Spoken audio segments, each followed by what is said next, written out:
Puji Tuhan, puji Tuhan. Senang sekali melihat saudara-saudara di ibadah raya kedua. Dan saya menyapa juga untuk saudara-saudara kita yang mengikuti secara online. Saudara siap diberkati? Saudara siap diberkati? Mana yang siap diberkati? Lambaikan tangan saudara. Bisa beri tepuk tangan buat Tuhan kita Yesus? Haleluya, luar biasa.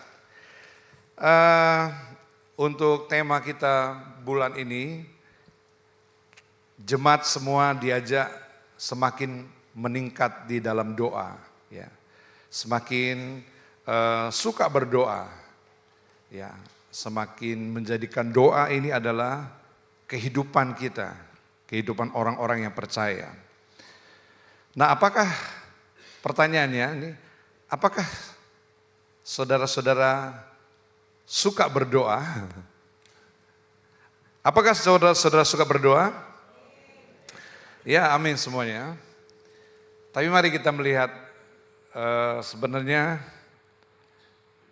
apa saja kaitannya dengan doa ini dan benarkah kita berdoa yang dikehendaki Tuhan. Nah, kita lihat judulnya hidup dalam doa. Katakan sama-sama, hidup dalam doa. 1 Tesalonika 5 ayat 17 berkata, apa? Tetaplah berdoa. Ini ayat yang paling pendek ya di Perjanjian Baru. Tetaplah berdoa. Nah, kita lihat dari beberapa terjemahan, saudaraku, lebih jauh tetaplah berdoa. Ini apa yang dimaksud dengan tetaplah berdoa? Ya, saudara lihat. Nah, dalam King James Version, ya, pray without ceasing, ya, berdoa tanpa berhenti. Ya. Tadi dikatakan tetaplah berdoa, tapi ini dikatakan berdoalah tanpa berhenti. Ya. Ini sama sebenarnya, hanya sudut pandang, ya, sudut pandangnya melihat bahwa harus berdoa tanpa henti. Ya, gimana kita bisa berdoa tanpa henti ini? Nanti kita lihat. Nah, pray constantly dari Tree of Life, terjemahan Tree of Life, berdoalah secara senantiasa, constantly. Ya, berdoalah senantiasa. Lalu ada lagi The Passion, terjemahan The Passion, make your life a prayer. Artinya apa? Buatlah hidupmu, jadikan hidupmu sebuah doa. Ya, hidup itu adalah doa. Make your life, jadikan seluruh kehidupanmu adalah sebuah doa. Ya. Jadikanlah seluruh hidupmu, make your life a prayer. Terjemahan contemporary English version, never stop praying. Ini juga jangan stop berdoa. Ya, jangan berhenti berdoa. Lalu terjemahan Good News, ya, pray at all times. Ya, berdoalah setiap waktu. Ya, setiap session kehidupanmu, apapun yang terjadi dalam kehidupanmu, tetaplah pray, berdoa, pray at all times. Nah, ada terjemahan lagi, remedy, ini terjemahan remedy, keep an open conversation with God and talk with Him about everything. Ya, jaga sebuah percakapan terbuka, ya, percakapan yang bukan rahasia. Jadi maksudnya kalau kita ngobrol dengan Tuhan itu jangan rahasia-rahasiaan, tidak ada rahasia. Ya, jagalah percakapan yang terbuka dengan Tuhan dan talk with Him, dan katakan kepada Dia apa saja yang saudara mau katakan. Ya, talk with Him about everything. Ya, ngomong aja apa yang saudara mau katakan, keluh kesahmu apa saja yang dapat engkau keluhkan kepada Tuhan, ya, ucapkan saja. Ya. Ini artinya never stop praying. Berdoalah senantiasa atau tetaplah berdoa. Jadi kalau saudara lihat, berdoa ini bukan seperti pemikiran kita. Kalau kita, kapan kita berdoa? Ayo jujur, kapan kita berdoa? Saban hari, waktu khususnya waktu makan. Wah, kalau ada yang orang Kristen tidak berdoa waktu makan itu kebangetan. Oh, malu dilihat orang, saudaraku, identitas kita, ya, bahwa orang kalau lihat kita dimanapun, di restoran, di tempat terbuka kita berdoa. Harus kalau saudaraku supaya orang tahu bahwa ini identitas kita sebagai orang Kristen. Kalau saudara malu, apalagi di rumah, ya. Terus waktu pagi, ini waktu pagi, apakah saudara berdoa waktu sebelum kegiatan, memulai kegiatan saudara di pagi hari? Nah biasanya kita berpikir berdoa, oh kalau di gereja aja berdoa. Nah saudara perhatikan bahwa berdoa ini senantiasa, artinya tidak berkeputusan. Ya, setiap saat, setiap waktu. Jadi hidup kita, doa itu jadi ini seperti nafas. Ya, doa itu seperti nafas. Lihat, ada kita menarik nafas. Coba semua, tarik. Tahan. Tahan. Hembuskan. Nah kita nggak bisa tidak bernafas ya. Penyelam paling lama dia bisa bertahan, ya ada yang sampai 10 menit dia bisa bertahan. Ya ada tekniknya, dia penyelam diving itu bisa menyelam sampai 10 menit. Tetapi kita tidak bisa tanpa kita bernafas, kita menghirup nafas dan membuang nafas. Nah itulah berdoa saudaraku. Bahwa kehidupan kita, saya ingin membangkitkan kesadaran kita untuk ini namanya kita berdoa. Ya, berdoa senantiasa itu. Bahwa kehidupan kita ini sebenarnya adalah doa yang terus dipanjatkan kepada Tuhan. Nah, itu sebabnya saudaraku, apapun kegiatan kita, ya kita harus ingat Tuhan selalu. Kita harus ingat Tuhan selalu. Itu berdoa. Itu juga, jadi kalau saudara bekerja, jangan saudara pikir itu tidak dalam sikap doa. Kalau kita tidak sadar, ya memang kita tidak lagi dalam sikap doa. Tetapi sesungguhnya pray without ceasing ini tidak berhenti. Saudara, doa itu bukan hanya di gereja. Nah kalau kita melihat saudaraku, kita kalau tidak bernafas kita mati. Itu sebabnya nafas rohani kita itu bukan buat tubuh kita. Ya, kita bernafas seperti ini, itu buat tubuh kita memang. Tapi kalau nafas rohani yang namanya doa itu bukan untuk tubuh jasmani kita. Ya, kalau saudara tahu manusia itu terdiri dari tubuh, jiwa dan roh. Ya, kalau saudara ada olahraga, ya raga saudara dikelola.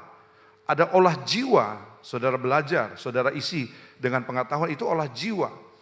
Nah, tapi kalau kita berdoa itu benar-benar kita mengolah roh kita. Ya, kita sedang olah roh. Itu berdoa. Itu kebutuhan tubuh rohani kita. Ya itu sebabnya tidak boleh berhenti. Kalau kita berhenti, ya ini ada persamaan analoginya saudaraku. Kalau kita berhenti bernafas saja kita pasti mati. Ya. Ini kalau saudara tidak sadar, saudara kalau tidak berdoa ini mati rohani kita lama-lama. Ya. Nah saudaraku, seperti tubuh manusia, next. Seperti tubuh manusia tidak bisa hidup tanpa bernafas, demikian juga roh orang percaya tidak bisa hidup tanpa doa. Ya, doa adalah cara kita terhubung langsung dengan Allah. Ya, sumber kehidupan kita. Nah, sebenarnya kita yang membutuhkan Allah atau Allah yang membutuhkan kita untuk supaya kita berdoa. Tidak saudaraku, kita yang membutuhkan Dia. Ya. Kita bukan sumber, kita hidup ini, kita ini bukan sumber saudaraku. Jadi kita nggak bisa berdiri sendiri memang, apalagi roh kita. Ya, kita harus benar-benar terhubung dengan Allah. Nah doa itu adalah komunikasi kita dengan Allah, itu terhubung dengan Allah. Ya, kita terhubung dengan pencipta kita bernafas, menarik nafas dari pribadinya dan mengembuskan kembali, itulah kita menjadi manusia roh kita hidup. Ya, manusia, roh kita hidup karena kita terhubung dengan Allah, sumber kehidupan kita. Nah, dikatakan Efesus 6 ayat 18, berdoalah setiap waktu di dalam roh. Ya, ingat ini. Berdoalah setiap waktu di dalam roh. Bagaimana roh saudara? Kalau kita tidak bernafas saja, 1 menit saja kita pasti sakit, kita mesti diopname supaya dikasih oksigen. Nah, bayangkan saudaraku kalau kita tidak pernah berdoa sama sekali, memang kita masih hidup, jasmani kita yang hidup. Tetapi bagaimana kehidupan rohani kita? Kalau kita tidak bernafas sama sekali, rohani kita pasti mati. Dan berjaga-jagalah di dalam doamu itu. Ya. Setiap waktu, berdoalah setiap waktu di dalam roh dan berjaga-jagalah di dalam doamu. Efesus 6 ayat 18 katakan. Ya. Nah, di konteks Efesus pasal 6 ini, ya, menyatakan bahwa musuh kita, iblis itu tidak pernah tidur juga. Dia tidak pernah terlelap. Dia senantiasa berkeliling seperti singa, setiap saat, setiap waktu mencari kelemahan-kelemahan kita. Di mana titik-titik lemah dia juga tahu, saudaraku. Iblis itu. Dia pasti berusaha kapan saudaraku lagi lemah, kapan saudara kecewa, kapan saudaraku patah semangat, di sana dia serang.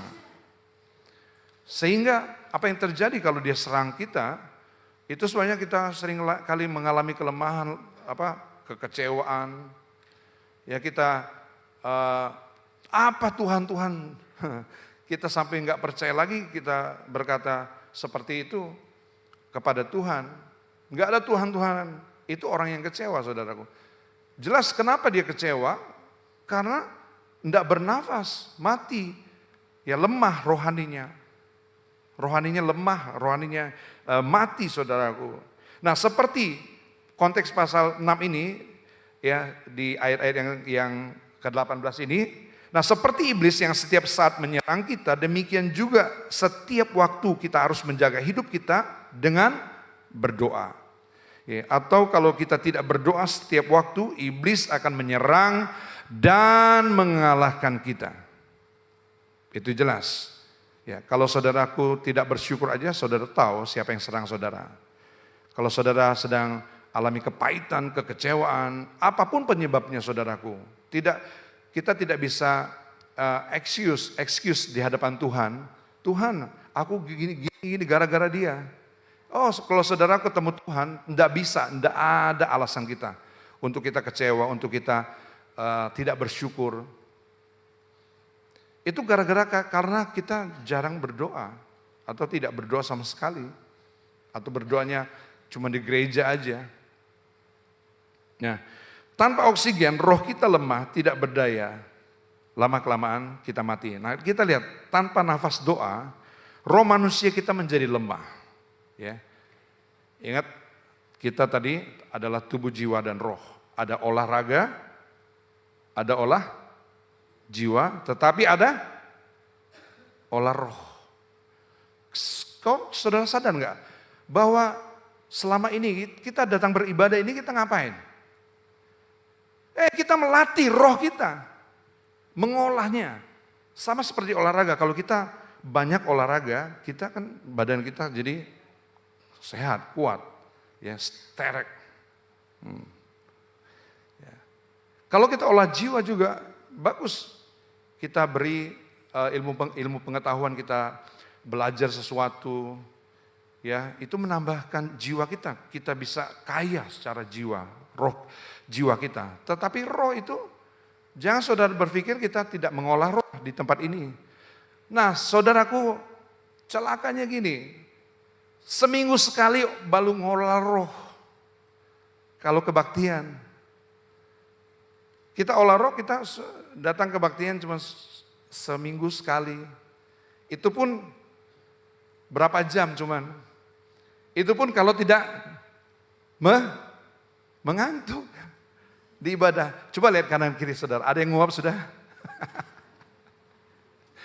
Haleluya, haleluya, Haleluya. Jemaat Manaim, tidak ada yang ngantuk semua. Coel kan, coel. Jangan ngantuk. Kita sedang olah roh ini. Kalau roh saudaraku bernyala-nyala, pasti tidak ngantuk saudaraku. Ya, pasti tidak akan ngantuk. Itu sebabnya kita siapkan roh kita supaya kita lagi ngolah roh ini. Jadi hati tidak mudah kecewa. Ya. Iman tidak menjadi tumpul. Tetapi kalau tanpa nafas doa, iman kita jadi tumpul dan kering. Itu sebabnya Lukas 18 ayat yang ke-8 berkata, kalau Tuhan itu datang, kalau aku datang ke dunia ini kembali, nanti Tuhan akan datang. Ya. Kalau aku datang, apakah aku dapat iman di bumi? Bicara sama orang-orang percaya. Apakah aku dapat iman di Mahanaim? Wow, ngeri saudaraku. Artinya apa? Pergumulan ini akan semakin berat saudaraku. Kita tidak bisa mengandalkan tubuh kita sehat, bahkan jiwa kita banyak belajar, banyak asupan ilmu pengetahuan, kita bisa bertahan.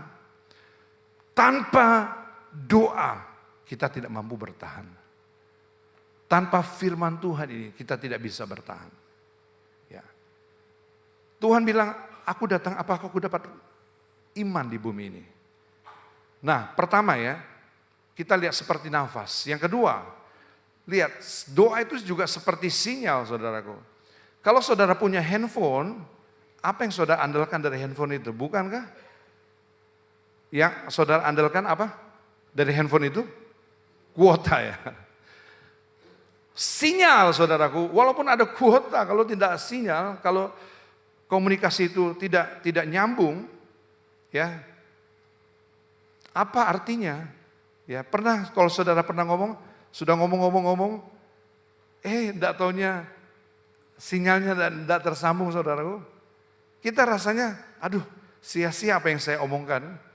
Ya, dia tidak mendengar, tidak merespon. Ya kita ngomong seperti ngomong sama angin.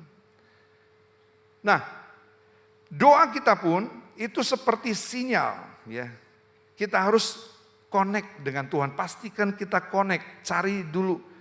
Itu sebenarnya kita mencari Tuhan. Ya, mencari Tuhan. Di mana Tuhan kita cari sinyalnya.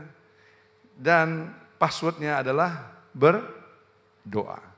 Ya, passwordnya adalah berdoa. Tanpa doa, ya tidak ada hubungan pribadi dengan Allah. Saudaraku, sehebat apapun kering saudara rohani saudara. Kalau kita hanya seminggu sekali beribadah atau berdoa. Kalau itu tidak dimulai dari kesadaran kita bahwa itu doa itu seperti nafas tadi. Ini juga doa itu seperti sinyal. Wah kita hidup sendirian saudaraku seperti hidup sendirian. Kalau nggak ada sinyal itu ya seperti tidak ada hubungan sama sekali. Ya, doa adalah hubungan pribadi dengan Allah. Hubungan tanpa komunikasi, tanpa sinyal, kita juga akan sia-sia. Kerohanian kita akan sia-sia. Tanpa komunikasi. Komunikasi itu bukan hanya kita ngomong, tapi ada waktunya kita juga mendengar apa yang dibicarakan oleh lawan bicara kita. Itu namanya komunikasi. Kalau kita berdoa aja saudaraku, coba saudara berdoa waktu makan. Kan kita nggak bisa, nggak punya kesempatan Tuhan bicara sama kita. Itu sebabnya kita harus masuk lagi di dalam bukan doa biasa-biasa, bukan doa tanpa kesadaran. Ya, banyak kali juga kita makan tanpa kita sadari, kita berdoa makan, kita memang berdoa, tapi kita enggak benar-benar berdoa. Kita hanya sebagai identitas kita, dia berdoa waktu makan, waktu tidur. Kita enggak pernah dengar. Kita yang ngomong terus, apalagi kalau saudara punya masalah, saudara pasti banyak ngomongnya sama Tuhan. Nah, marilah kita lihat ya, kita mesti cari sinyal itu. Kalau saudara tidak berusaha, Tuhan juga tidak berkenan saudaraku. Kalau dia mau memberkati kita, menolong kita, nanti kita lihat contohnya. ya dia mau berkati, dia menolong kita. Kita nggak pernah berdoa, bagaimana dia bisa menjangkau kita. Sedangkan komunikasi itu dia dapat dihubungi hanya dengan berdoa. Ya. Saudara perhatikan ini, doa adalah komunikasi dengan Allah. Hati-hati terhadap gangguan sinyal atau sinyal hilang. Itu pasti hubungannya terputus, pasti ada dosa. Ya, dosa itu memisahkan kita dengan Allah. Ya. Syukur saudaraku bahwa hubungan itu sudah disatukan oleh Tuhan Yesus lewat kematiannya. Nanti kita akan rayakan ini. Nah, tetapi kalau sinyal itu kita tidak cari terus, saudaraku, tidak dekat dengan Tuhan terus, maka saudaraku hidup kita ya tanpa arah, tanpa tujuan, tanpa tahu kehendak Tuhan. Nah, kita lihat ini saudaraku, Yesaya 55 ayat yang ke-6, Yesaya 55 ayat yang ke-6, carilah Tuhan selama ia berkenan ditemui, berserulah kepadanya selama ia dekat. Ya cari. Saudaraku, kalau saudaraku di dalam rumah kan seringkali kehilangan sinyal. Saudara pergi kemana? Pergi keluar rumah paling tidak mencari sinyal. Di mana sinyal. Nah itu firman Tuhan katakan, carilah Tuhan selama ia berkenan ditemui. Kalau saudara tahu Tuhan itu sudah sedang berkenan kepada saudara, itulah kesempatan benar-benar kita berdoa untuk minta sesuatu, untuk mohon sesuatu, ataupun menyembah Tuhan. Untuk mendengarkan pesan-pesan suaranya, apa yang dia mau sampaikan, apa yang dia kehendaki dalam kehidupan kita. Cari, terus mendekatlah kepada Allah. Yakobus 4 ayat 8, mendekat, kita dekat dengan Allah supaya sinyal kita nyambung. Ya, inilah yang dimaksudkan dengan tetaplah berdoa. Harus saudaraku dekat dengan Allah terus. Supaya kita tahu tanpa doa, tanpa sinyal, kita tidak tahu kehendak Tuhan. Ya pasti tidak tahu kehendak Tuhan. Apa yang Tuhan kehendaki dalam kehidupan saudara, kita tidak mengerti. Bahkan kita tidak tahu baca firman Tuhan aja, tanpa doa, tanpa roh Tuhan, ini jadi mati. Huruf-hurufnya ini kita nggak ngerti sama sekali. Ya. Tetapi tanpa kita dengan berdoa, dengan pimpinan roh Tuhan, kita baca firman Tuhan akan dicerahkan. Akan ada pencerahan. Ya seperti kompas pada kapal laut. Saudara bayangkan, saudaraku, kalau tidak ada kompas dalam perjalanan di laut itu, kalau lagi cuaca tidak bisa lihat arah matahari, ya tidak bisa lihat arah matahari di mana kalau matahari terbit kan di timur. Ya tidak tahu arah, apa yang kita akan perbuat, saudaraku. Nah, di tengah-tengah situasi dunia seperti sekarang ini, saudaraku, kacau benar. Tidak ada yang bisa dipegang. Arah yang kita mau tuju kabur semuanya, ya gelap semuanya. Nah di tengah-tengah kegelapan, di tengah-tengah kabut yang meliputi hidup kita, satu-satunya kompas kita adalah Tuhan. Percayalah saudara, kalau orang yang suka berdoa, dia kuat dengan hubungannya dengan Tuhan, dia punya kompas.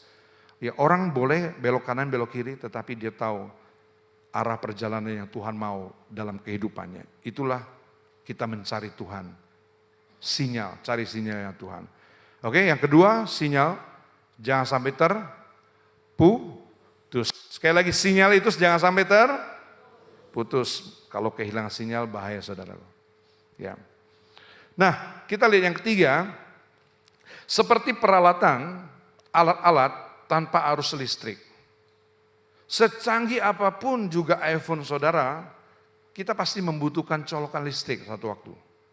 Ya secanggih apapun komputer saudara, secanggih apapun saudaraku, bahkan mobil listrik saudara, apalagi ya semua peralatan listrik ini benar-benar canggih semuanya peralatan yang kita miliki. Tetapi kalau tanpa arus, tanpa dia terhubung kepada sumbernya, itu apa gunanya? Kalau dia terlepas, nggak ada gunanya saudaraku. Handphone sebagus apapun, kalau dia terlepas tidak ada sumber, ya alat-alat yang saudara miliki secanggih apapun, robot, ya mungkin ini sudah zaman semuanya robot ya. Perang kalau dulu kan perang 1 lawan 1, sekarang perangnya pakai robot, pakai drone. ya serangannya itu, semua akan dikuasai oleh IT, ya, semua dikuasai oleh teknologi, ya nantinya. Tetapi lihat, dengar, secanggih apapun peralatan-peralatan itu, kalau tanpa arus listrik menjadi sumber daya dalam kehidupan dirinya, apa gunanya semua itu? Nah, begitu juga dengan kita, ada banyak potensi yang masih tersembunyi di dalam diri kita. Ada begitu banyak potensi atau sumber daya manusia di dalam diri kita. Hanya kita belum tahu apa yang kita harus eksplorasi dari hidup kita. Apa yang harus kita kembangkan di hidup kita. Kita nggak tahu, kita hidup sembarangan. Ya, kita gunakan hidup kita dengan sembarangan. Begitu juga dengan alat-alat elektronik itu. Kalau kita nggak ada arus listrik, saudaraku, itu akan disalahfungsikan. Disalahfungsikan semuanya. Ya. Mic ini kan bagus ya. Cocok gak buat ulekan? Ya. Karena nggak ada arus listrik, nggak berfungsi, nggak punya daya, ya nggak ada fungsinya. Ini berfungsi karena ada arus listriknya, yang sumbernya dari baterai. Baterai itu sendiri bukan sumber, dia harus punya sumber. Ya, kalau dicas pasti perlu arus listrik supaya baterai cas itu penuh terus. Nah, saudaraku, hidup kita itu seperti peralatan yang tidak ada guna tanpa listrik, tanpa doa, tanpa terhubung dengan sumber. Sadar nggak kita? Sadar nggak kita? Bahwa kita hanya mengandalkan apa? Mengandalkan materi, semua materi yang kita miliki kita andalkan itu. Kita lupa, saudaraku, padahal kita orang Kristen. Ya, yang kita tahu harus berdoa, harus terhubung dengan Tuhan. Kita harus baca firman Tuhan supaya iman percaya kita semakin kuat. Bukan untuk siapa-siapa, itu untuk diri kita sendiri. Yang butuh itu siapa? Kita apa Tuhan? Ya kita yang butuh. Makanya saudaraku tersambunglah terus. Ya, carilah terus sinyal. Tuh. Carilah sumbernya. Maka saudara akan dipuaskan semuanya. Saudara akan mendapatkan kelegaan. Secanggih apapun. Ya. Yohanes 15 ayat yang keempat.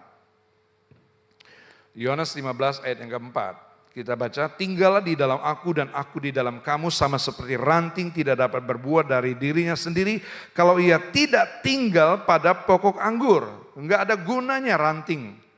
Ya, apalagi kalau dia sudah putus, dia hanya jadi ranting kering, tinggal dibawa buat dibakar katanya. Kalau ranting itu keringnya tidak berguna lagi. Dia jadi berguna karena nyambung dengan pokok. Dia jadi berguna karena nyambung, dia bisa berbuah. Ya, begitu juga dengan hidup kita. Sadar nggak hidup kita tidak berbuah? Kenapa? Mungkin kita terlepas dari sumber itu. Hati-hati ya. Marilah kita terhubung terus dengan Dia, karena Dia adalah sumber. Ya, kita ini bukan sumber, bukan. Sama sekali bukan sumber. Sekaya apapun diri saudara, saudara bukan sumber. Sepinter apapun, ya, sehebat apapun diri kita, kita ini bukan sumber. Enggak tidur sehari semalam aja saudaraku, bisa enggak? Teler pasti kita. Kita ini bukan sumber saudara. Ingat,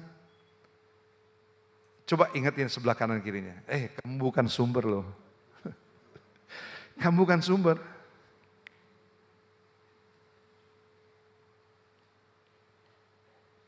Kita punya sumber di atas segala sumber, yaitu Tuhan kita Yesus Kristus. Haleluya, haleluya.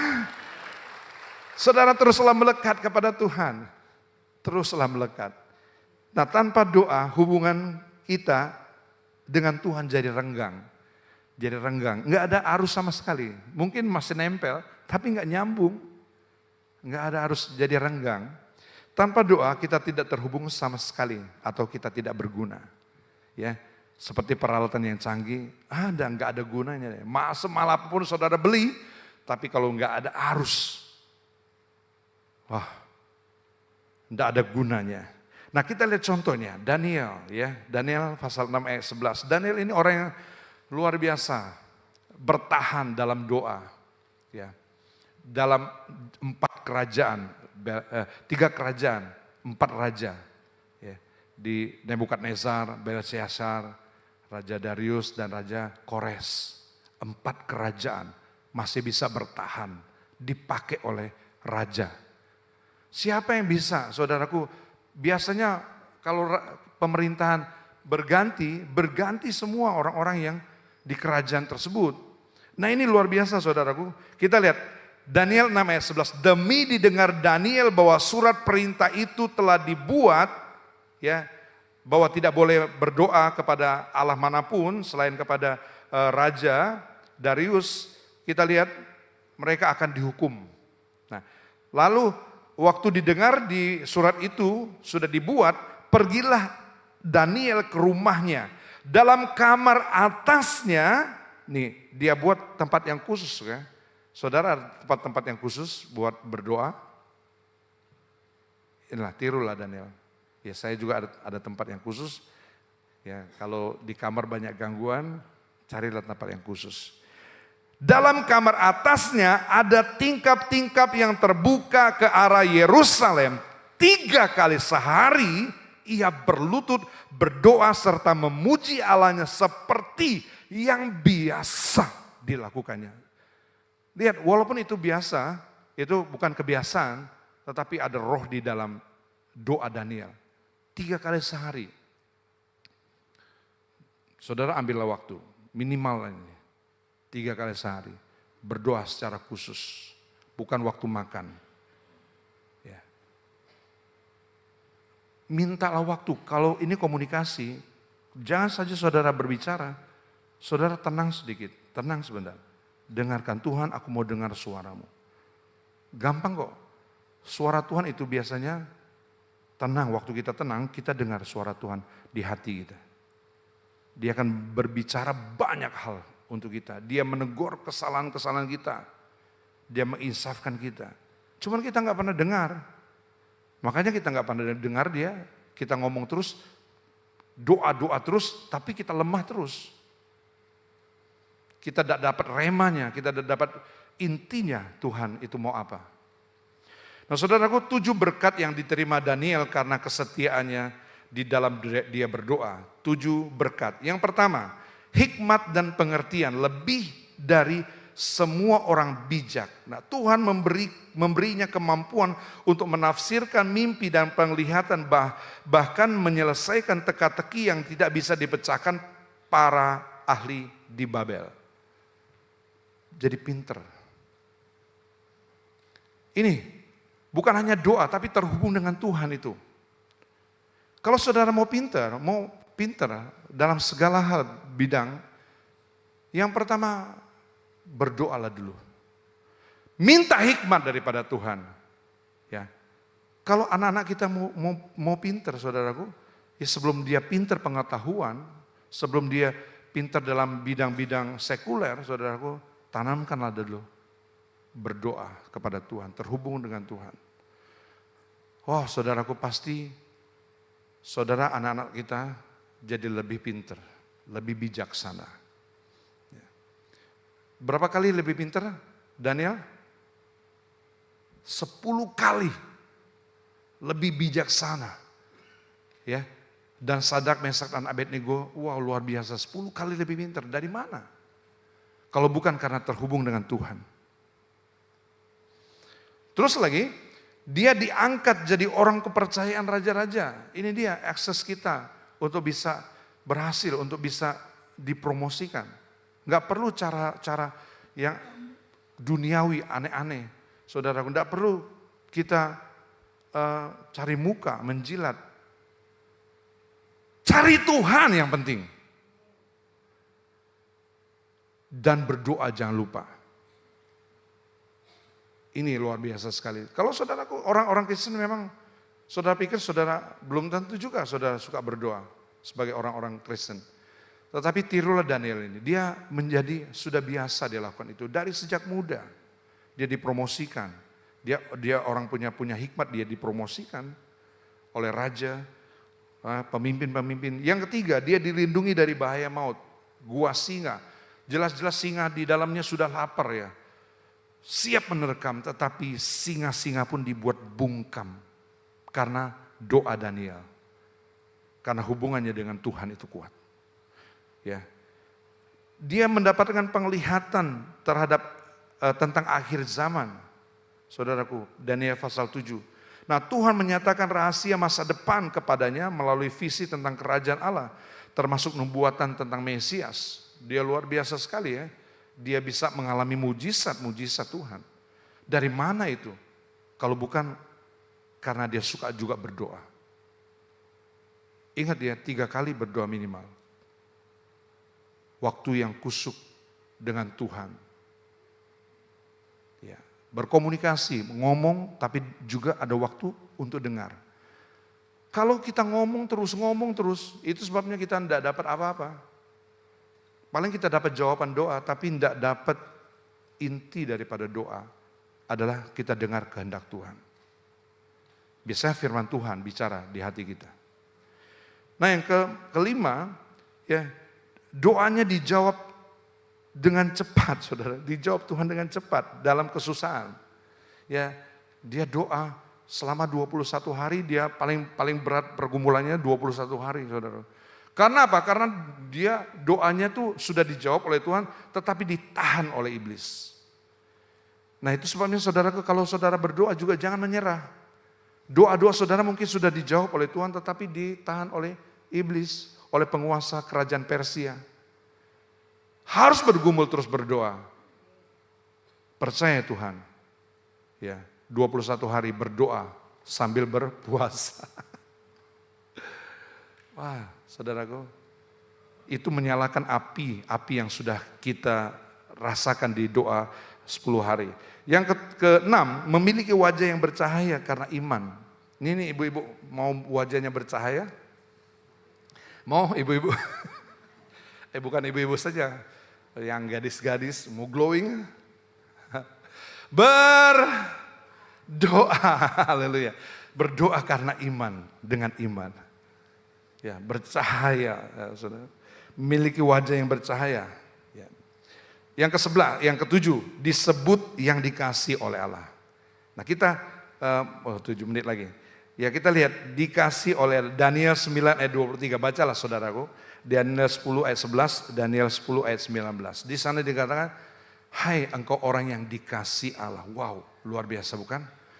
Dikasih Allah dengan begitu, di antara ribuan orang pada saat itu, di antara mungkin orang-orang yang banyak, Daniel disebut orang yang dikasih Tuhan.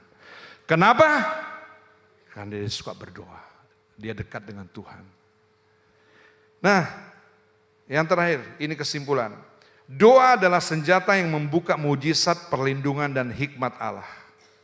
Ya. Konsisten dalam berdoa 3 kali sehari minimal berdoa membuatnya tidak goyah di tengah tekanan. Dan doanya bukan hanya untuk diri sendiri tetapi juga untuk bangsanya. Ya tadi pagi disampaikan juga oleh wakil gembala, dia berdoa jangan untuk diri sendiri. Ya. Tapi berdoa juga untuk bangsa, untuk orang lain, supaya mereka juga diberkati oleh Tuhan. Daniel lebih memilih, next, terus lagi. Yang terakhir ini, Daniel lebih memilih gua singa daripada gua dosa. Dan lebih memilih resiko untuk mati daripada berhenti berdoa. Dia tahu ada peraturan tidak boleh doa kepada Allah manapun selama 30 hari mungkin. 30 hari tidak boleh doa sama sekali. Tapi dia nggak peduli. Dia lebih takut kepada Allahnya. Dia tidak takut ada peraturan itu. Walaupun dia diancam dengan bahaya kematian. Raja-raja dulu itu rupanya sadis-sadis ya. Hukumannya hukumannya luar biasa ya. Semua hukuman mati, tapi matinya caranya Sadrak, Mesak, Abednego di dapur api. Mau matikan orang saja harus seperti itu. Daniel di gua singa, sadis-sadis semua. Diumpankan ke singa. Kalau sekarang lebih manusiawi lah. Ya. Wah, raja-raja dulu kebangetan ya. Tetapi dia lebih baik resiko mati daripada berhenti berdoa. Jadi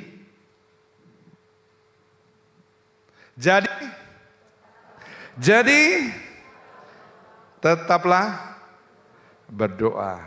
Amin. Ku cari wajahmu, temukan kasihmu. Kita bangkit berdiri bersama-sama.